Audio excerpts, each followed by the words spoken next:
এখন দুৰ্বাদল কাজিয়া দুগৰাকী শিক্ষকৰ মাজত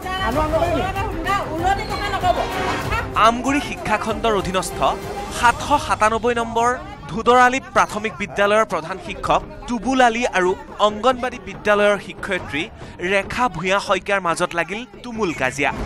হুলস্থুল শুনি উপস্থিত হ'ল স্থানীয় ৰাইজ। এজন শিক্ষকে আনজন শিক্ষকৰ ওপৰত তুলিলে অভিযোগৰ ওপৰত অভিযোগ।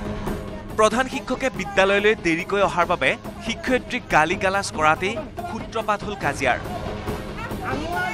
প্ৰায় দেৰিকৈ আহে, তেওঁলোকৰ 8টা বজাৰ পৰা 12টালৈকে থাকিব লাগে, তেওঁ টাইমত নাহে। তৰ্ক হ'ল, তেওঁ মোক ক'বলৈ মনা কৰে, মোক গাৰ্জেনে ধৰে। তৰ্ক হৈছে, তেওঁ দুখাৰ কৈছে, দুখাৰ মতে কৈছোঁ।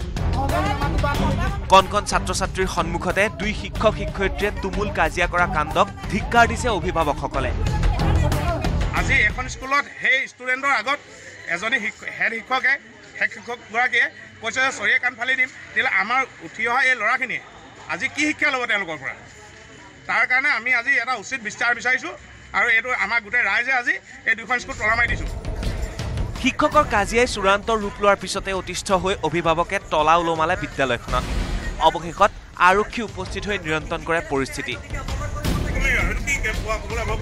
শিৱসাগৰৰ পৰা Joyjyoti Gogoi, news 18 Assam north east.